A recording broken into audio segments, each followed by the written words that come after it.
Bonjour à tous, bienvenue à notre webinaire Quelles conséquences sur des élections américaines sur les actions.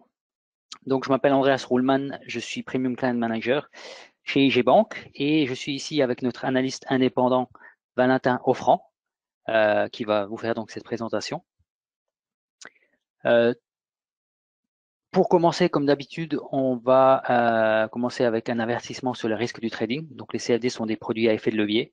Le trading sur CFD comporte un risque élevé et ne convient pas à tous les clients. Nous vous remercions donc de bien vouloir vous assurer que vous avez pleinement pris conscience des risques et du type d'opération. Le cas échéant, vous êtes fait conseiller de façon indépendante. Le trading de CFD peut non seulement conduire à une perte totale de votre capital investi, mais également à des pertes supérieures au dépôt.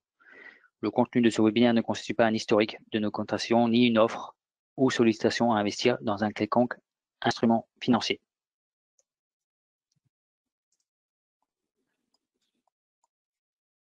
Voilà, pour une brève présentation de IG Bank, on existe depuis 45 ans. On a une présence dans à peu près 14 pays, 240 000 clients dans le monde. IG est également IG Bank donc fait partie du groupe IG Group qui est coté en bourse sur la bourse de Londres. Il représente une capitalisation boursière d'un peu plus de 2 milliards de sterling. En Suisse, on a la licence depuis 2014. On est régulé FINMA, ce qui veut dire que vos comptes sont sécurisés jusqu'à hauteur de 100 000 francs, comme tout compte bancaire. Même si on a notre activité est principalement une activité de courtage, on a la licence complète bancaire. On a donc un bureau à Genève et à Zurich depuis récemment. Et voilà, on est leader mondial, conseiller leader mondial pour le CFD. Pour ceux qui ne savent pas, le CFD, c'est un produit dérivé qui vous permet d'investir sur des actifs financiers, que ce soit des actions, des devises, des indices, des matières premières, avec un effet de levier en long et en short. Ceci par le biais de plusieurs plateformes. Nous avons notre plateforme IG bien sûr, mais également la plateforme MT4, très utilisée pour les algos, ou encore Pro Realtime. Voilà, donc c'est tout pour cette présentation. Et puis je vais, ah oui, si jamais, bon ça je vous le remettrai à la fin, mais si jamais vous avez des questions, voilà, vous avez notre numéro de téléphone ici. Pour tout ce qui est des questions, n'hésitez pas à les poser. Alors les micros sont éteints, par contre vous pouvez écrire vos questions et on va s'assurer d'y répondre une par une à la fin de la présentation. Voilà, Valentin, je te laisse la parole. Okay. Bonsoir à toutes et à tous, très heureux de vous retrouver. J'espère que vous allez bien. Alors je vais prendre la main sur la présentation, voilà. Ok, alors normalement vous devriez pouvoir voir mon écran. Ouais, on voit bien, c'est bon. Ok, super. Alors je me présente rapidement, je m'appelle Valentin Offrand, je suis ancien analyste des marchés pour FXCM et pour DailyFX IG. Je suis dorénavant analyste de marché indépendant. Je suis certifié d'analyse technique, donc j'ai la certification CFTI pour ceux qui connaissent. Et voilà, mon approche repose sur l'analyse des marchés d'un point de vue quantitatif. Voilà, j'aime regarder un petit peu les patterns qui se répètent, les analyser sur Excel entre autres, et ensuite pouvoir les utiliser concrètement et bien sûr en trading. Voilà tout. Vous pouvez me retrouver donc sur le site DailyFX parce que je participe toujours au site DailyFX. Je suis également présent sur le site IG avec des idées de trading, également la newsletter. Je ne sais pas si certains d'entre vous la recevez le matin, mais il y a une newsletter donc quotidienne que je réalise pour les clients IG. Et vous pouvez également me retrouver sur mon site qui est voilà, pas énormément actualisé. Hein, c'est vraiment voilà que je fais une activité de côté, mon site Eros Trading, où je propose du contenu éducatif, de la recherche et voilà quelques analyses tout simplement. Pour ce qui est Alors, de la newsletter, n'hésitez ouais. pas hein, aussi de nous contacter et puis on vous rajoutera sur la liste si jamais. Alors ce soir, donc nous allons parler, nous allons faire une revue des marchés, mais on va plutôt voilà s'intéresser à eh bien aux conséquences, l'implication de l'élection de Joe Biden pour, les marchés financiers et également l'économie américaine, puisque les deux sont liés sur le long terme. Alors, nous allons commencer par essayer de déterminer quels vont être les changements dans l'économie selon le programme de Joe Biden, ses implications pour les marchés, ensuite les prochains catalyseurs à surveiller et nous terminerons par des analyses techniques. Alors, pour résumer, les élections présidentielles, tout le monde a suivi, je suppose. Joe Biden qui a été élu. Maintenant, il y a une incertitude au niveau du Congrès américain et plus particulièrement du Sénat, puisqu'il y a 2 sièges en Géorgie qui doivent être, qui seront, il y a un deuxième tour en début d'année prochaine, le 5 janvier 2021. Et selon ces 2 sièges, les républicains pourraient perdre la majorité au Sénat. Pour le moment, ils ont la majorité, comme vous voyez, ils ont 48 sièges alors que les démocrates ont 46, la majorité à 51. Donc ça, c'était pas à la fin du décompte, donc il me semble ils en ont 49 maintenant les républicains. Bref, le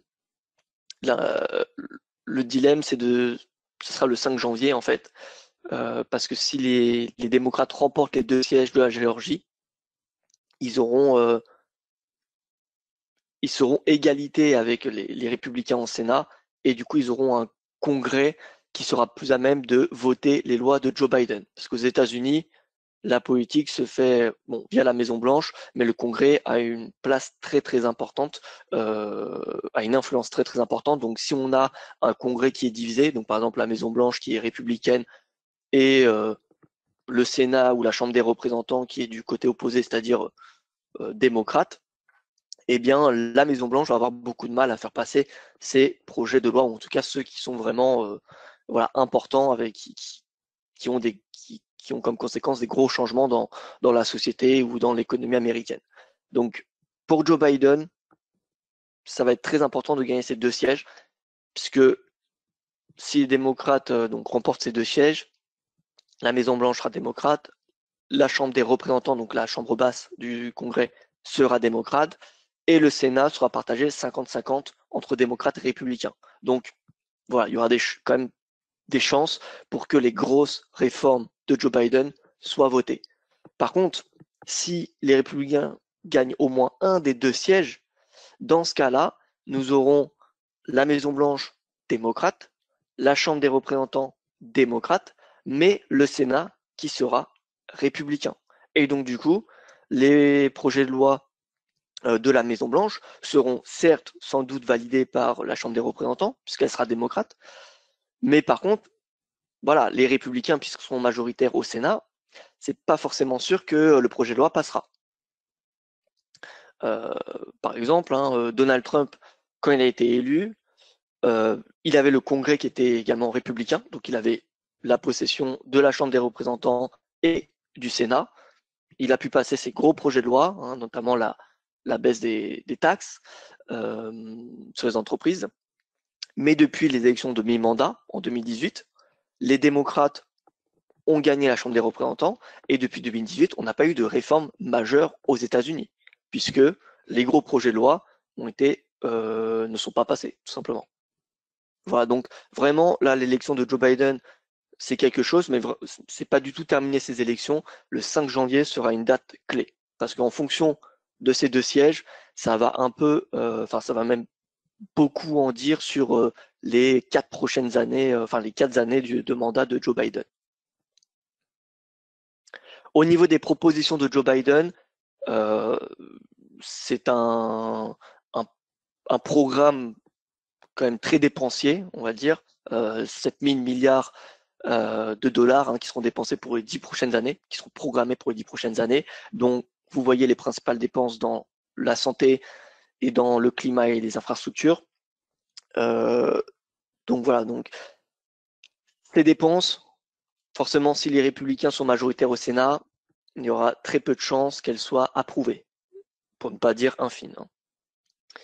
Par contre, si les démocrates se partagent le Sénat à 50-50, dans ce cas-là, il y aura il y aura plus de chances que ces dépenses soient acceptées par le Congrès. Ce qu'il faut savoir, c'est que on ne peut pas savoir si, si les sénateurs seront plutôt dans le bipartisme ou dans l'opposition avec Joe Biden. Donc si les sénateurs sont majoritaires, enfin si les républicains sont majoritaires au Sénat, ça va être à l'heure actuelle, on ne peut pas savoir quelle va être l'attitude des républicains. Dans le passé, parfois, ça a été vraiment une coopération avec la Maison-Blanche, et dans d'autres moments, c'était vraiment l'obstruction. Donc à l'heure actuelle, c'est impossible de dire voilà, l'état de la future collaboration entre le Congrès et la Maison-Blanche. En tout cas, toujours dans le passé, hein, les investissements dans les infrastructures a toujours bénéficié d'un soutien bipartiste. Donc, c'est-à-dire que la Maison-Blanche et le Congrès étaient souvent favorables aux investissements dans les infrastructures publiques. Voilà, donc les dépenses de environ 2 trillions de dollars dans les infrastructures publiques, dans le climat, c'est quelque chose qui a quand même des chances de voir le jour, même si les républicains restent majoritaires au Sénat. Voilà, donc ça c'est quelque chose à garder en tête pour la suite. Par contre, si les républicains restent majoritaires au Sénat, il y a peu de chances que l'allègement, la hausse des taxes de Joe Biden, eh bien, sera votée. Hein. Vous savez, Joe Biden veut remonter les taxes sur les entreprises, qui est actuellement de 19% aux États-Unis. Il veut les remonter à 25%. 19 ou 21%. Alors ça dépend, il me semble, les catégories. Mais voilà, il veut les remonter à 25%. Avant le mandat de Trump, hein, c'était à 31 par là de taxes sur les profits des entreprises. Donc ça restera quand même bien en dessous du niveau, 35% en 2017, et il veut les faire passer de 21 à 28%. Donc là, cette hausse des taxes a peu de chances de voir le jour si les républicains gardent le Sénat. Le plan de relance est aussi quelque chose de très important, plutôt à court terme, hein, pas sur les 4 prochaines années, mais voilà, à court terme, vu que la reprise a commencé à patiner aux États-Unis. Plan de relance, la Maison-Blanche actuellement, hein, toujours détenue par Donald Trump, hein, qui est à la Maison-Blanche, jusqu'au 21 janvier. Donc la Maison-Blanche et la Chambre des représentants sont favorables à un plan de relance de 2000 milliards de dollars, mais les républicains sont contre. Les républicains du Sénat sont contre. Ils ont même donc rejeté les propositions de Donald Trump. Hein. Donc voilà, il y a vraiment, aux yeux des républicains du Sénat, une priorité qui est de limiter les dépenses publiques, qui ont déjà été faramineuses depuis le début de l'année à cause de la crise. Donc voilà, il y a quand même cette volonté-là de la part des républicains. Donc un plan de relance de 2000 milliards de dollars ne sera pas voté si les républicains restent majoritaires au Sénat, ça c'est sûr. À la rigueur, peut-être 1000 milliards de dollars, c'est quelque chose peut-être d'envisageable, mais 2000, ça semble très peu probable.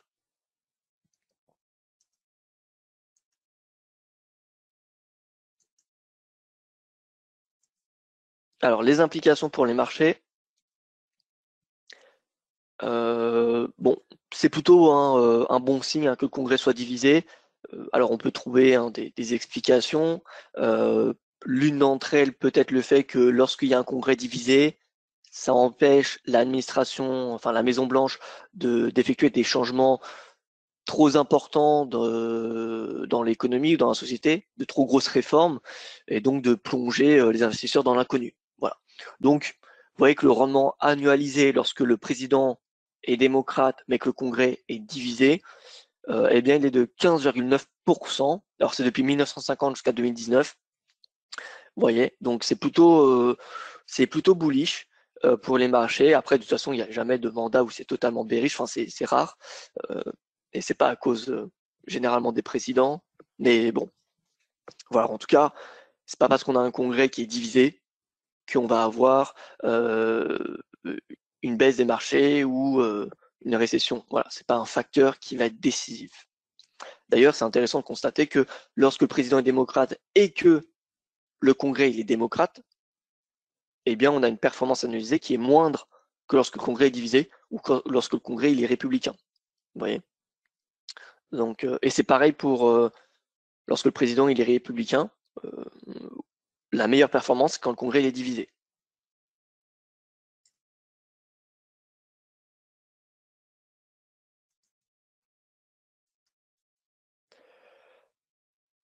Donc les opportunités seront à une échelle plutôt sectorielle. Hein. C'est pas parce qu'on a un congrès qui est républicain ou un congrès divisé ou un congrès démocrate que le marché va être baissier. On a vu, les performances sont plutôt bullish. Alors on a une surperformance lorsque on a le congrès de l'autre côté, hein, de l'autre couleur de la Maison Blanche, ou alors divisé. Mais dans tous les cas, c'est bullish. Donc voilà, les opportunités, ça va être sectoriel. Donc en fait, les questions, c'est de savoir quelles vont être les réformes de Joe Biden qui ont le plus de chances d'être votées, même si le Congrès il est divisé. Et bien, comme on l'a vu précédemment, en général, les investissements dans les infrastructures ont reçu le soutien voilà, des républicains, enfin du Congrès d'une manière générale, lorsque il y avait un Congrès qui était divisé. Donc, clairement, énergie renouvelable, infrastructure publique, tout ce qui est construction, eh bien, c'est un secteur qui a quand même des chances, je dirais, plus de chances de surperformer ces prochaines années, voilà, que dans d'autres périodes de temps. Pareil, couverture de santé, Medicare, etc. C'est pour ça que la crise sanitaire, ça va évidemment changer la vision comment dire, de la société vis-à-vis du secteur de la santé, qui devient de plus en plus important, en tout cas aux yeux de la société. On voit qu'il y a beaucoup de débats, par exemple en France, sur les hôpitaux, etc. Donc, il va vraiment avoir à la fin de cette crise une remise en question des gouvernements, des États, de leur système de santé, qui seront évidemment moins bons que prévu avant la crise. Et donc, du coup, il y aura très certainement pas mal d'investissements dans ce secteur-là ces prochaines années. Il y en a déjà beaucoup cette année qui ont été réalisés. Mais voilà, il y a des chances qu'il y en ait encore beaucoup qui soient réalisés sur le long terme. Donc, couverture de santé, infrastructure et puis tout ce qui est énergie renouvelable, voilà, c'est des secteurs qui devraient bien se porter ces prochaines années. Après, il y a d'autres secteurs, par exemple l'éducation.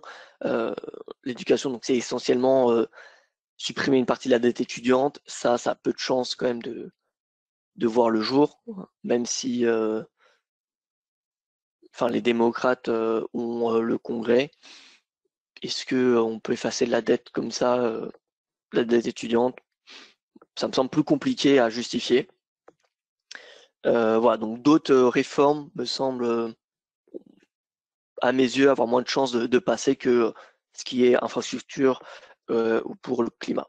Alors bien sûr, les montants, si on a un Congrès divisé, c'est-à-dire si on a un Sénat qui est républicain, eh bien ces montants seront revus à la baisse. Hein. Ça, c'est les propositions dans le programme de Joe Biden, mais on pourra le diviser par deux si les républicains restent majoritaires au Sénat. Hein.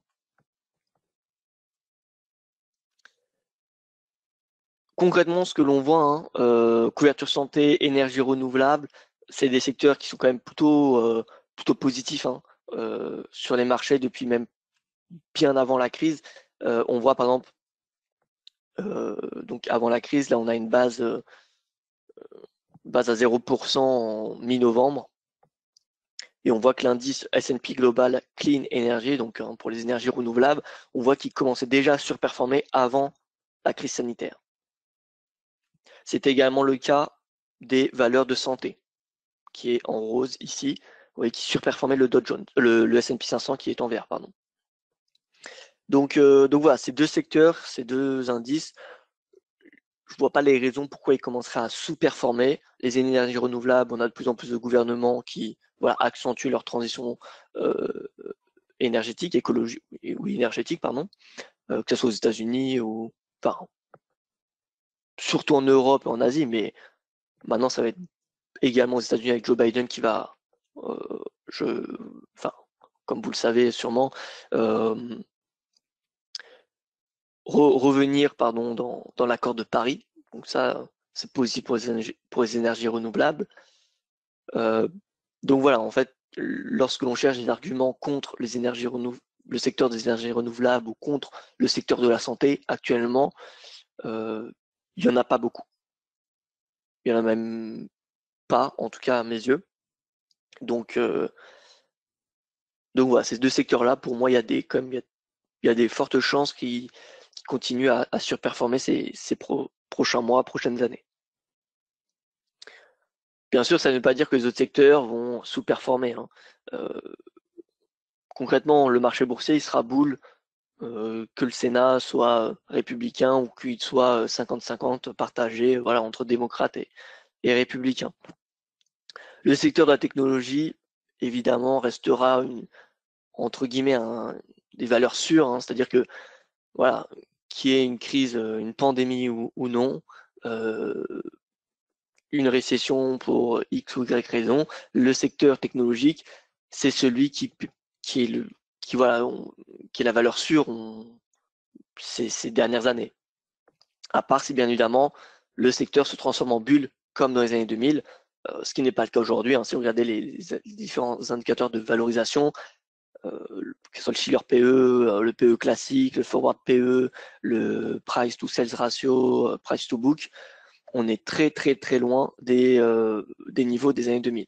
Donc voilà, le secteur technologique, à mes yeux, n'est pas surévalué dans un contexte de taux à 0%, bien sûr. Donc voilà, le secteur technologique, c'est celui qui reste le moins incertain. Tout ce qui est cloud, hein, semi-conducteurs, l'intelligence artificielle, ce sont les futurs. Hein, donc voilà, ils vont continuer à se développer à vitesse grand V et encore plus depuis la crise sanitaire.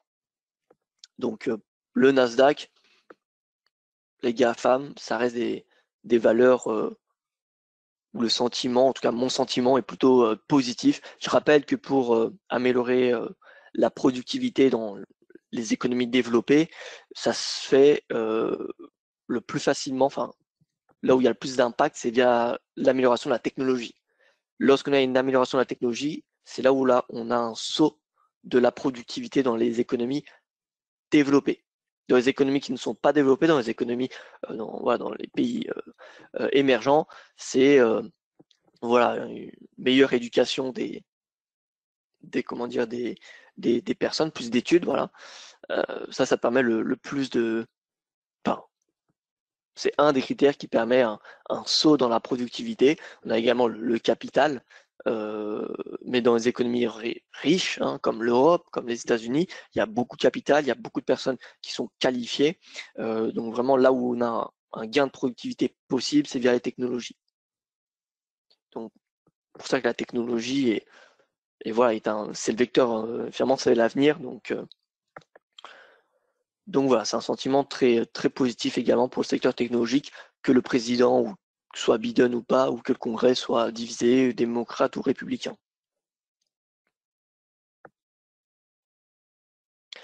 Alors j'ai essayé de faire une frise chronologique des principales dates à garder en tête, hein, ces prochains mois. Alors le 31 décembre, il y a la fin de la période de transition, hein, du Brexit, qui n'est pas reportable, hein. Ça y est, l'épisode du Brexit va se terminer à la fin de l'année, après 5 ans, hein, 4 ans et demi qui séparent le référendum et la fin de la période de transition.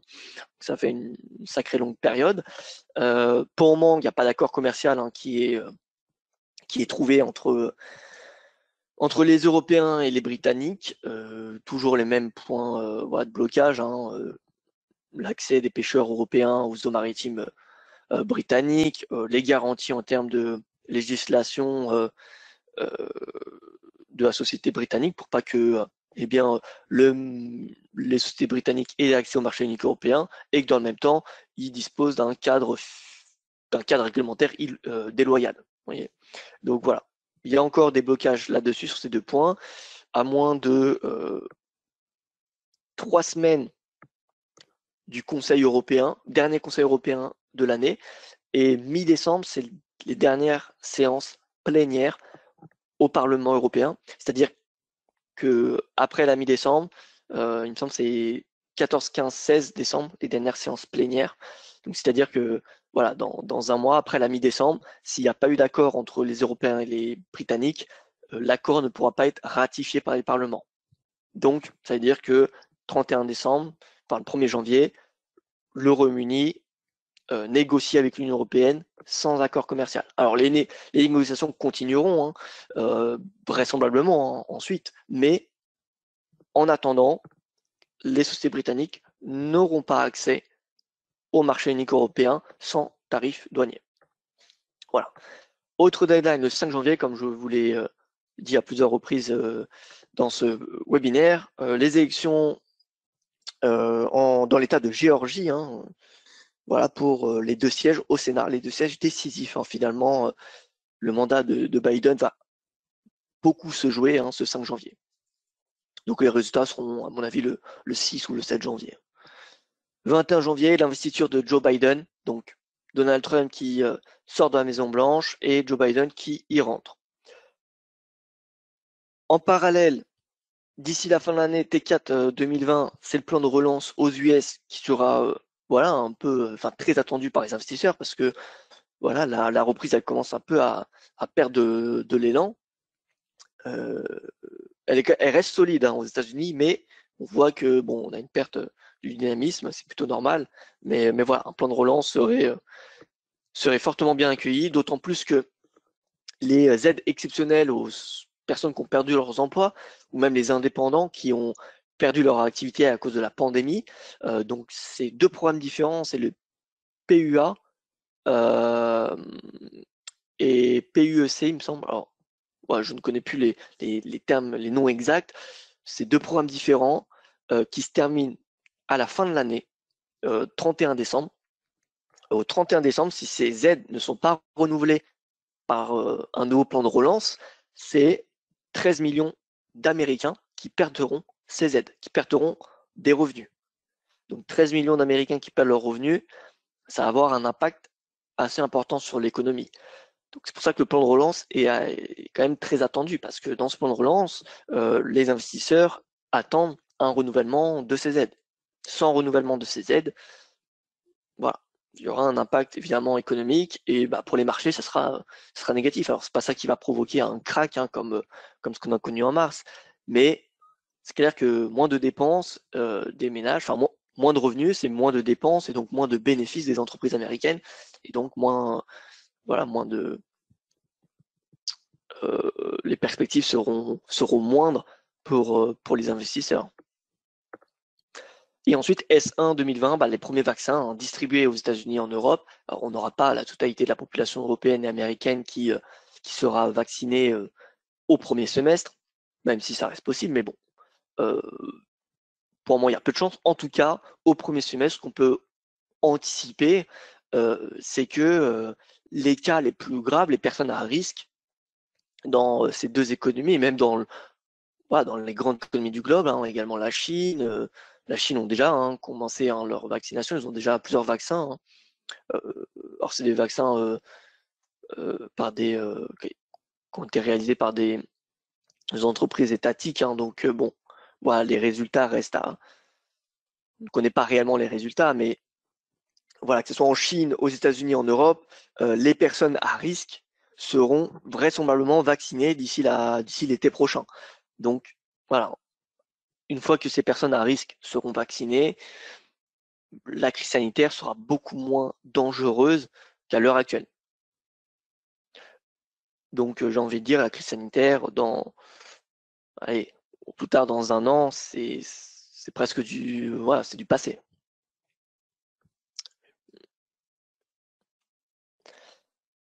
Voilà, alors on va passer aux analyses techniques. Je vais répondre aux questions avant de passer aux analyses. Alors. Oui, alors je peux te lire les questions vite fait. J'ai déjà commencé à répondre, mais voilà, Mhm.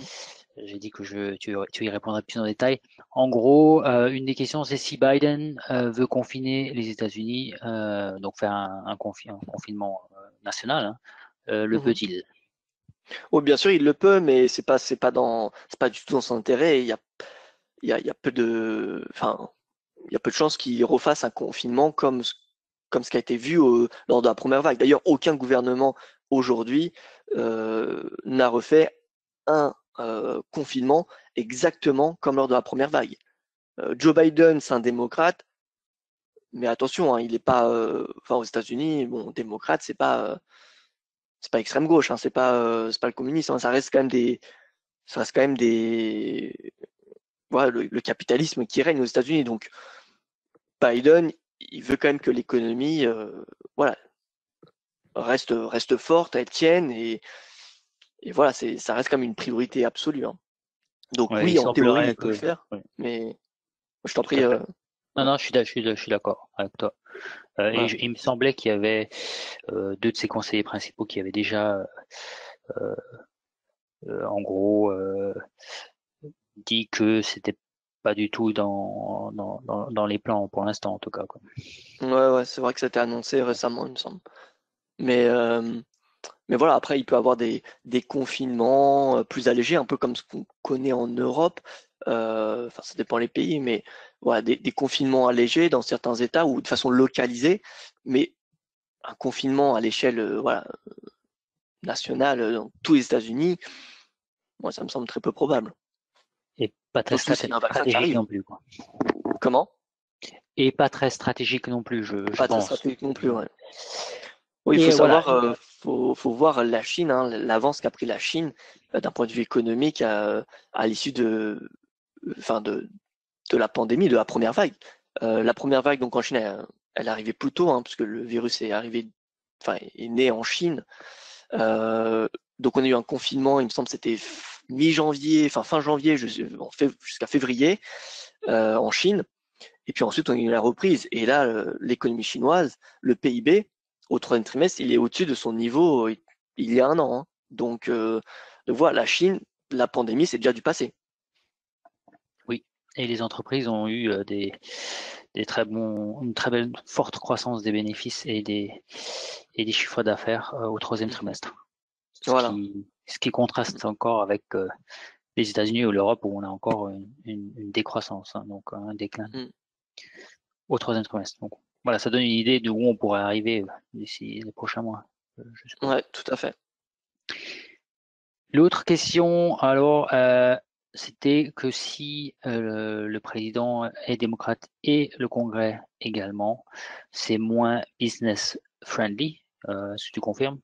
Bah, sûrement, enfin, comme ça, en y réfléchissant, ça tient la route, hein, cette explication. Après, bon, je, bah, je pourrais pas assurer que cette réponse soit véridique, mais oui, en théorie, ça peut être le cas, oui. En tout cas, à court terme, le marché a semblé apprécier le fait que les républicains avaient une plus forte probabilité de gagner le Sénat, il me semble, non? Voilà, ouais, totalement, ouais.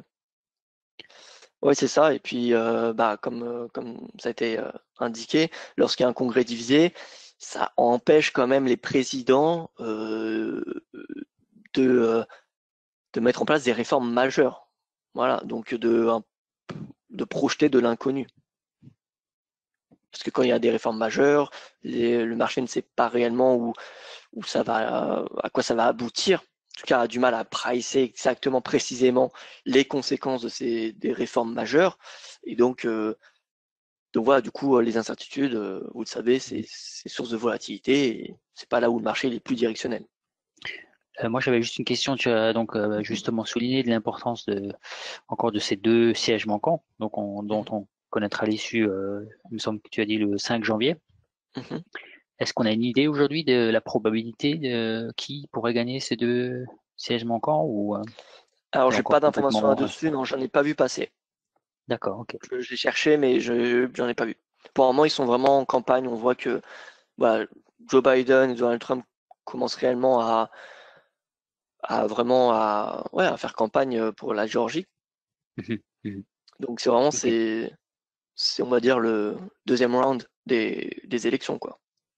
pour le coup. C'était pas le cas en 2016 où c'était très clair. Hein, la victoire, voilà, c'était Donald Trump. Il y avait un Congrès qui était républicain et voilà, il n'y avait pas ce dilemme-là. Là, c'est vraiment le dilemme, soit les républicains ont la majorité, ou soit c'est 50-50 entre démocrates et républicains. Dans le meilleur des cas, oui. Voilà, dans le meilleur des cas. Pour les démocrates, bien sûr. Très bien, il Alors, n'y a pas de questions. Ouais, si vous avez des questions, en tout cas, n'hésitez pas. Hein, c'est un plaisir d'y répondre. Voilà. Alors, pour le marché boursier, alors déjà, je souhaitais commencer par un petit graphique que j'ai réalisé hier par mes soins.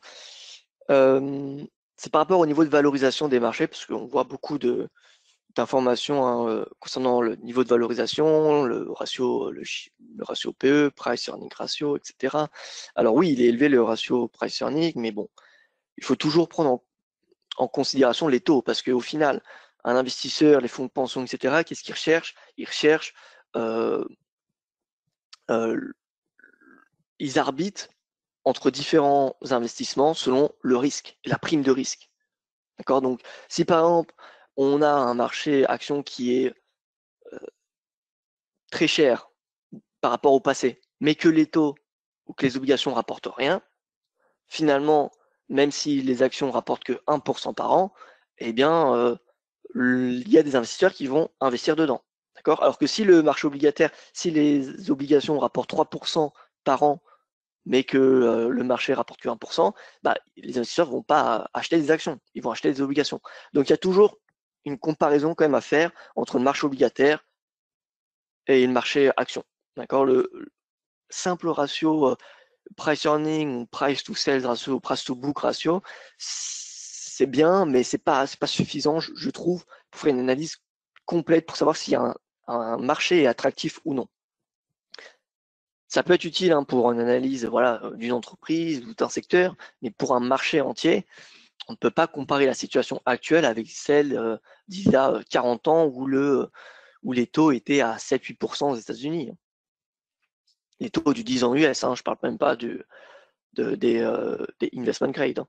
Donc là, ce graphique-là, c'est quoi? C'est le taux des dettes des entreprises américaines bien notées, hein, donc qui sont classées AAA par Moody's, vous voyez.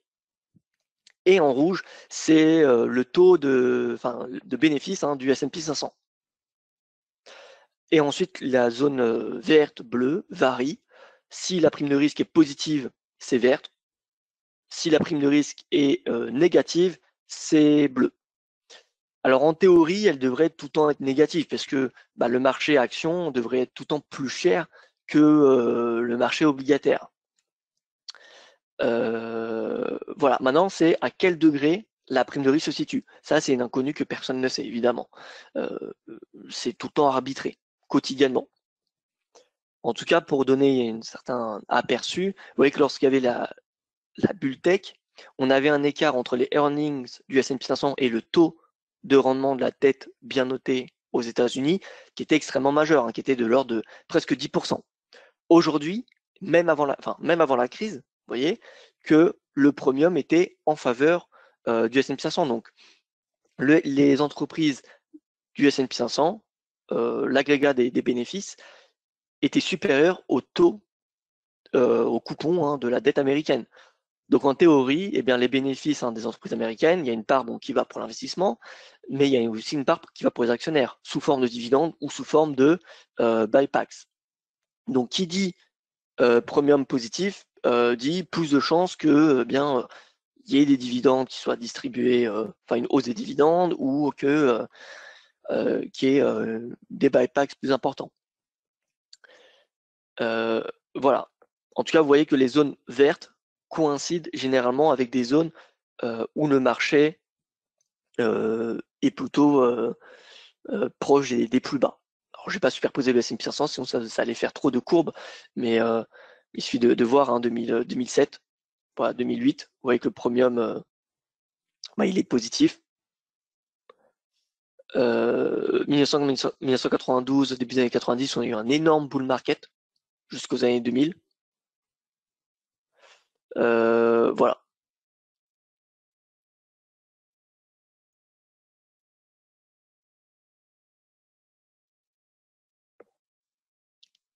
Alors, au niveau de l'analyse technique, donc, pour faire une conclusion sur le graphique qu'on vient de voir, en clair, le marché boursier, il est plus cher qu'il ne l'était il y a 5 ans, ou qu'il ne l'était il y a 10 ans, ou il y a même 20 ans, si on regarde les ratios price earning. Mais si on compare par rapport à l'attractivité du marché obligataire, eh bien, à mes yeux, le marché action reste quand même un placement attractif. Les entreprises européennes ou que ce soit américaines continuent à générer des bénéfices. D'ailleurs, les bénéfices du troisième trimestre ont été révisés à la hausse. Aux États-Unis, au 1er octobre, non, 1er septembre, 1er septembre, enfin bref, courant septembre, les analystes tablaient sur une chute de 20% des bénéfices des entreprises du S&P 500 sur un an. Au final, la chute des bénéfices n'a été que de 7% au troisième trimestre.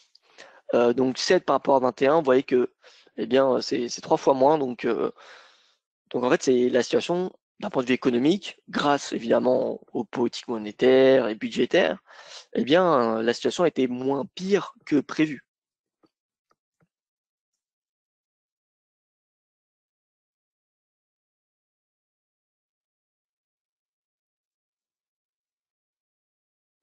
Oui, vous avez tout à fait raison, hein, Grégory. La bulle tech, excusez-moi, était un petit peu décalée, comme vous avez pu le constater. Hein. Normalement, la bulle tech, c'est voilà, c'est là, donc il y a un tout petit décalage.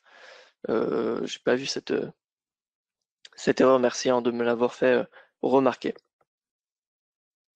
Mais en tout cas, le plus important, c'est de voir que le premium, il est positif. Et donc, le marché action, il reste plutôt attractif en fait. Alors, l'analyse technique du S&P 500, bon, pour ceux qui connaissent les fondamentaux de l'analyse technique, sorti par le haut d'un triangle de consolidation, eh bien, c'est un signal en faveur d'une continuation de la tendance de fond. La tendance de fond qui est haussière. Voilà. Donc là, on a eu un signal particulièrement bullish hein, grâce à Pfizer, puis ensuite à Moderna. Donc voilà, signal bullish. Prochaine grosse résistance, c'est les 4000 points. Quand est-ce qu'on va atteindre cette résistance? Personne ne le sait. Ça va pas être dans les prochaines semaines. Hein. Une hausse jusqu'à 4000 points, c'est quand même important. En tout cas, c'est la prochaine zone où, à mon avis, il y aura quand même des bénéfices de sécuriser. Voilà. Donc techniquement, c'est boule. J'entends parfois des personnes qui critiquent le S&P 500 ou les indices boursiers parce que voilà, il y a une pondération qui fait que les GAFAM sont trop dominants. Donc du coup, j'ai décidé de faire une analyse technique sur le S&P 500 Equal Weighted. Ah, j'ai oublié un G, excusez-moi. Donc Equal Weighted, hein, et Weighted, c'est pour dire équipondéré. Voilà, donc c'est-à-dire que chaque action dans l'indice détient la même pondération. Donc, puisqu'il y a 500 entreprises dans le S&P 500, bien, chaque entreprise a une pondération de 0,2% dans cet indice boursier. Et là, on peut voir que le S&P 500 Equal Weighted, sorti par l'eau d'un triangle ascendant, voilà, donc signal bullish. En plus de cela, on a une cassure des plus hauts historiques qui ont été inscrits juste avant la crise. Donc, voilà, même le S&P 500 Equal Weighted, c'est bull. Donc c'est pas que les GAFAM qui tirent le marché vers le haut, ça a été le cas à un moment, mais on voit que l'ensemble du marché il est bullish.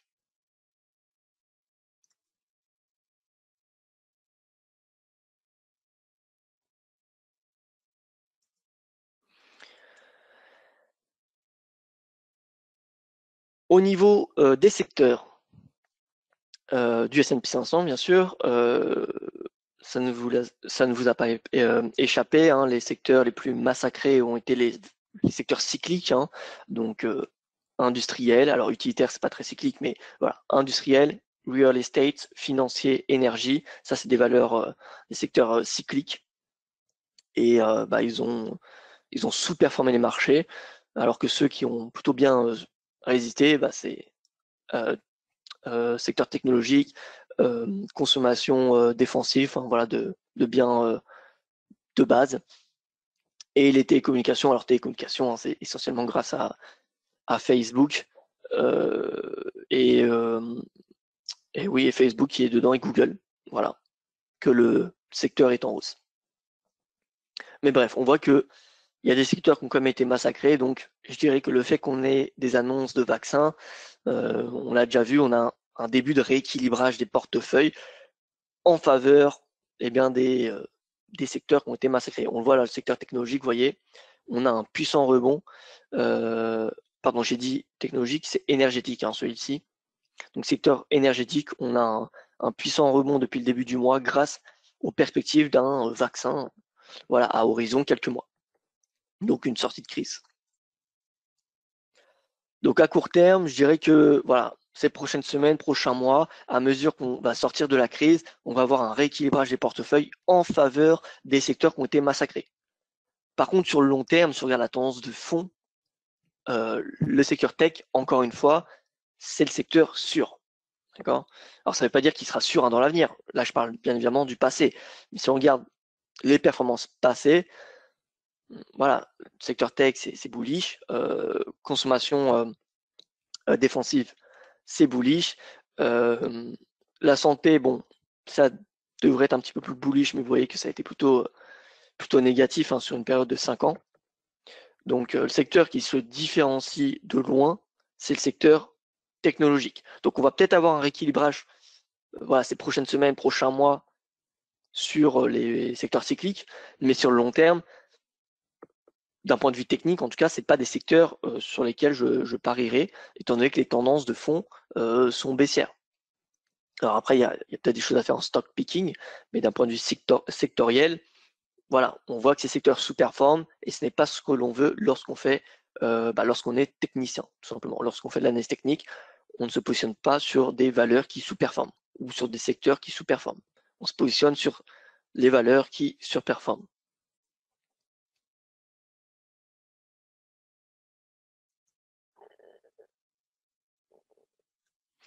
Nasdaq 100. Alors Nasdaq, bon, ça ne vous aura pas échappé, hein, très très très boule.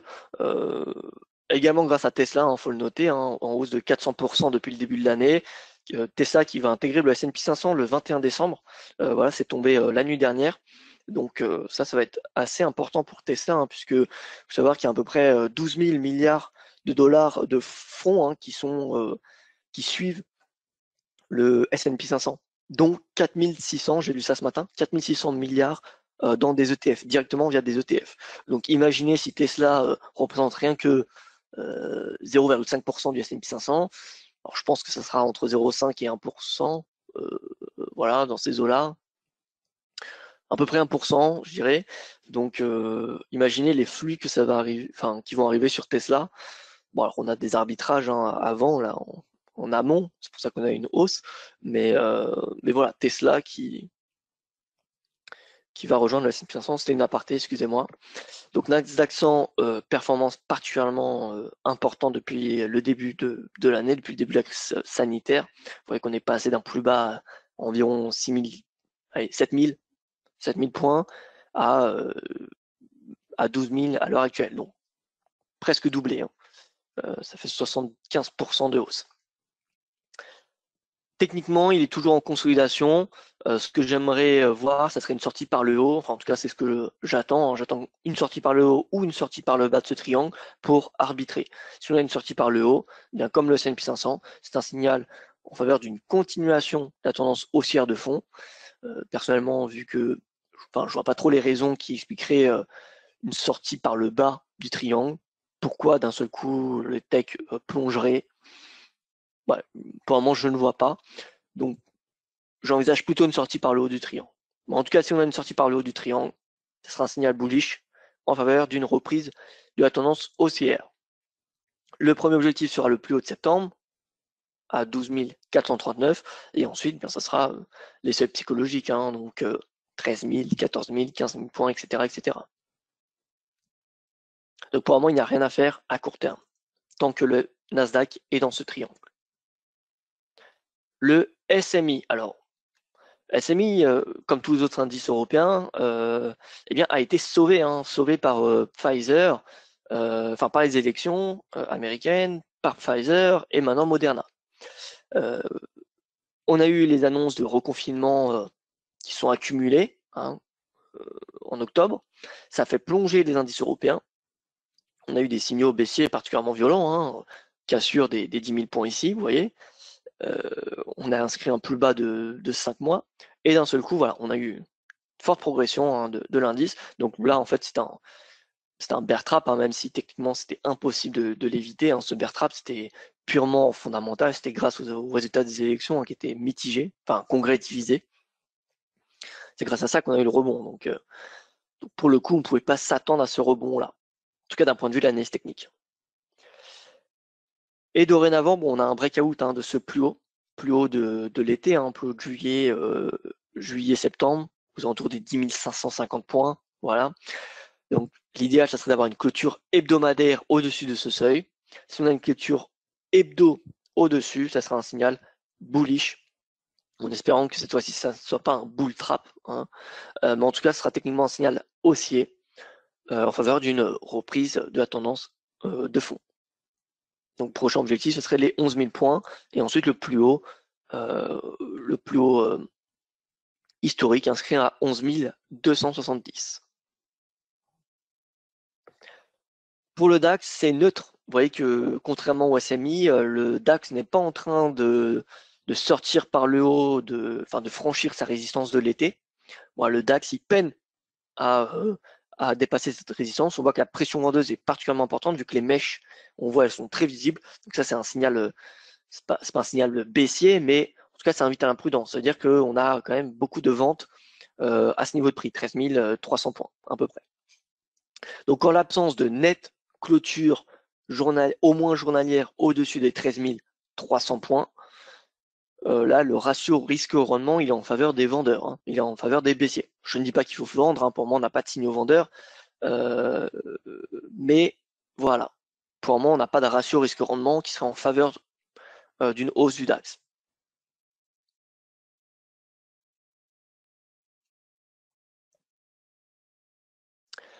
Pour ce qui est de l'euro-dollar, consolidation, pour moi, il n'y a pas grand-chose à faire sur l'euro-dollar, en tout cas sur d'un point de vue moyen-long terme.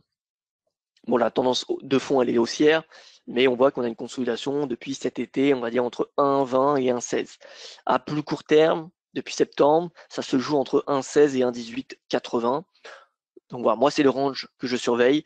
Si on a une sortie par le haut de ce range, eh bien, ce sera un signal haussier en faveur d'un retour à 1,20.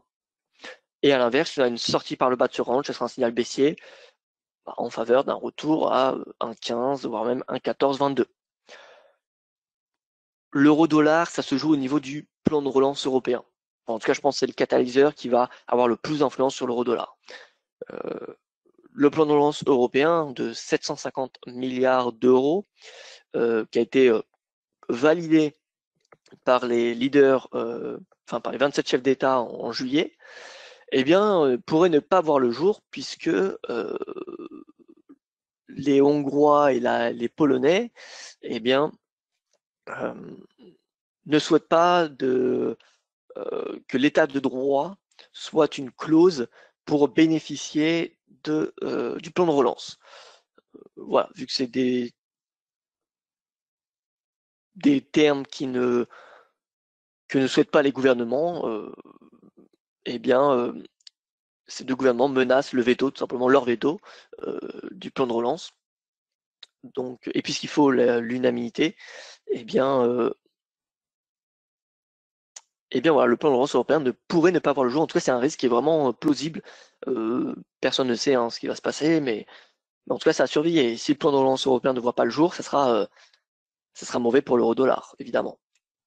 Ça sera mauvais pour l'euro-dollar. Pourquoi parce que la BCE devra compenser, aider davantage l'économie, puisque ce ne sera pas d'un point de vue budgétaire que ça sera fait. Donc, que fera la BCE en plus? Elle créera des nouveaux outils, elle augmentera ses QE, vraisemblablement. Donc voilà, ce sera bearish pour l'euro-dollar. Par contre, à l'inverse, si le plan de relance voit le jour, il y a un potentiel haussier pour l'euro-dollar, il y a un potentiel 1,20, voire même un petit peu plus haut, 1,22, 1,23.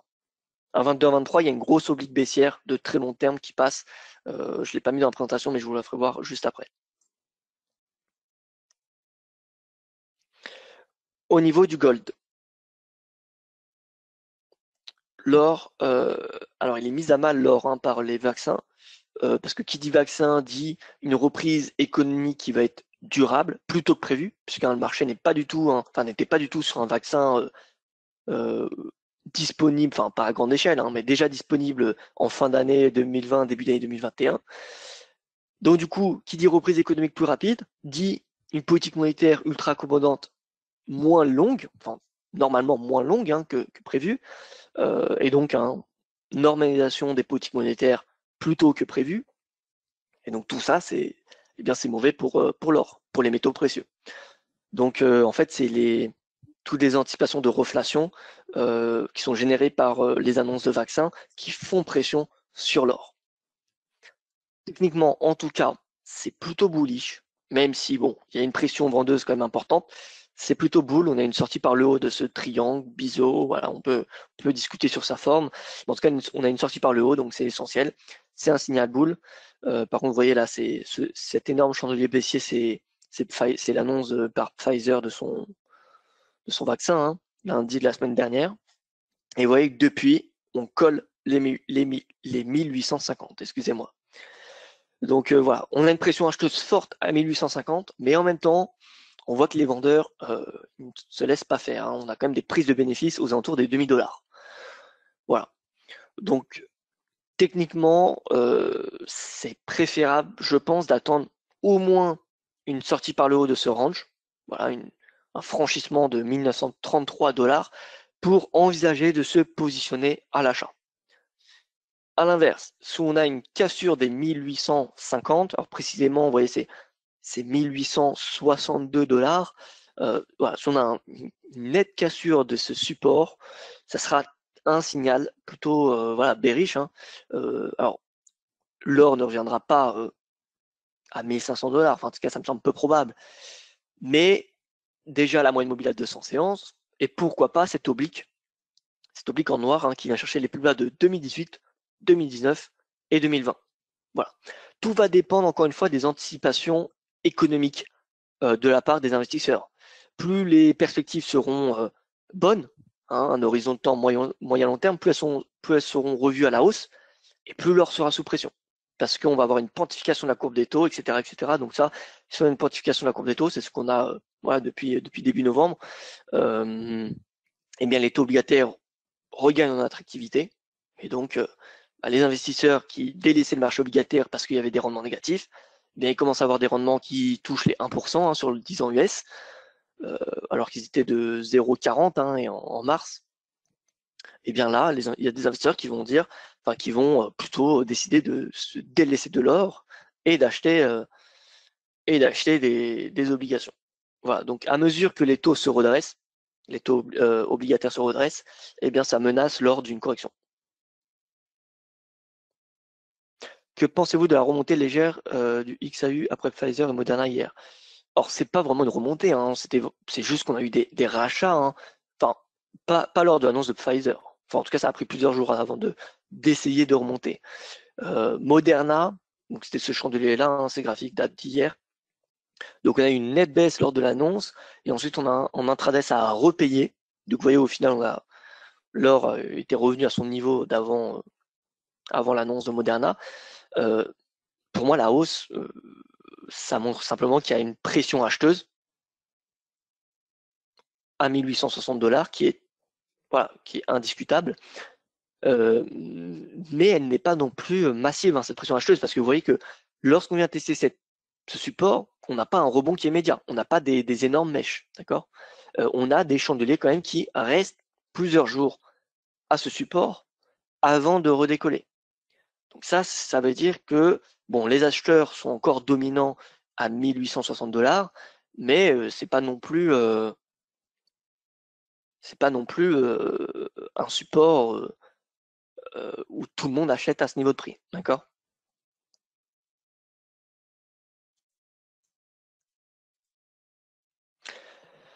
Voilà, alors je vais juste faire voir l'oblique baissière de l'euro-dollar de long terme, rapidement. Voilà, euro-dollar.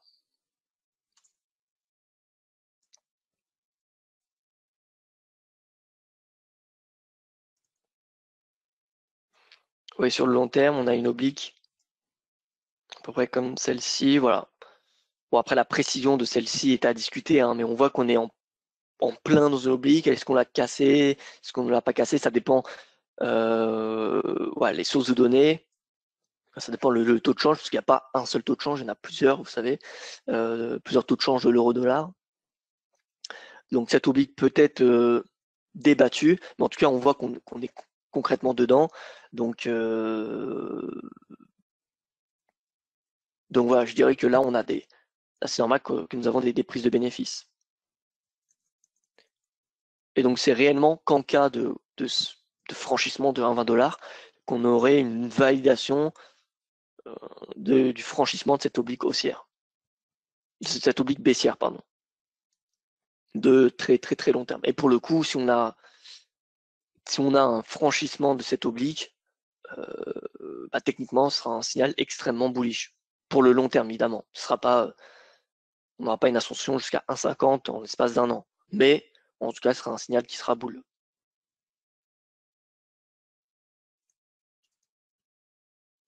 Voilà. Alors, je ne sais pas s'il y a des questions. Je crois qu'on a couvert la plupart des questions déjà. Voilà, donc tu avais encore des choses à ajouter, Valentin? Non, alors je vois qu'on me demande pour le pétrole. Alors je n'ai pas fait de présentation sur le pétrole parce que bon, pétrole c'est un marché quand même, en tout cas moi qui me semble très incertain. Oups, excusez-moi. Voilà, où j'ai pas vraiment de Ouais, en fait, conviction c'est pour plus le sur moment. le secteur énergétique, je crois, la question. Est-ce que le secteur énergétique pourrait être porté par Ah un oui, retour du ok. pétrole, quoi, mais Oui, il voilà. pourrait, mais ça c'est honnêtement, l'OPEP, l'OPEP est assez imprévisible. Euh, Est-ce qu'on aura des nouvelles coupes ou pas? Honnêtement, c'est très difficile à dire. Donc voilà, le secteur pétrolier, peut-être qu'on aura un retour, peut-être qu'il y aura des choses à faire, mais pour le moment, dire que oui, on aura une, euh, une surperformance du secteur pétrolier, j'ai pas les arguments en fait pour cela. À part d'un point de vue court terme, on a voilà une rotation, un retour de certains fonds vers les valeurs cycliques. Donc on voit, on a le secteur de l'énergie qui bondit, le secteur industriel, real estate et financière. Mais est-ce que ça va être des tendances durables? Pour le moment, techniquement, ce n'est pas le cas. Techniquement, on n'a pas de signal bullish. Pour le moment, techniquement, c'est les techs, euh, santé, énergie renouvelable qui sont bullish en bourse. Après, il y a évidemment, en stock picking, il y a sans doute des choses à faire dans le secteur de l'énergie, dans les secteurs qui sous-performent. Mais d'un point de vue sectoriel, ce n'est pas le cas. Si je peux me permettre en stop picking, Mhm. il est possible que l'élection de Biden n'est pas forcément favorable à la production de pétrole de schiste, par exemple, aux États-Unis, Mhm. et donc va rendre la croissance difficile de la production aux États-Unis, ce qui pourrait justement être favorable plus aux producteurs de pétrole européens, enfin dit européens par exemple, les sociétés norvégiennes ou russes potentiellement, Mhm. qui sont focalisées sur la production de pétrole conventionnel, hein, qui déjà Mhm. aujourd'hui sont plus faibles coût et survivent beaucoup plus facilement cette période que les sociétés américaines qui déjà hein, ont très largement réduit euh, les projections de croissance. Hein. C'est-à-dire, elles Mhm. n'investissent pas en ce moment, au contraire. Donc voilà, si au niveau stock picking, je pense qu'on est, même si le pétrole bouge pas, on est de toute manière plus safe dans les producteurs conventionnels européens, Total, après les Norvégiennes aussi qui produisent à faible coût, je pense, comme Aker BP par exemple, Equinor, ou les Russes comme Glencore, Lundin, voilà. Plutôt que des Chevron ou ExxonMobil qui, à mon avis, auront plus de difficultés, surtout avec l'élection de Biden. Voilà. Ok. Voilà, je pense qu'on a couvert toutes les questions. Euh, voilà, donc on va terminer le webinaire juste à la fin. Voilà, si vous avez encore 5 minutes, je vous demanderai de remplir le sondage, voilà. Ce qui nous permettra aussi de bien évidemment améliorer nos futures sessions. Et sur ce, voilà, je vous souhaite à tous toutes une bonne soirée et merci à toi Valentin pour Bah, cette écoutez, présentation. merci à toi, Andrea, et merci à toutes et à tous pour votre participation. Très bonne soirée et puis à très bientôt.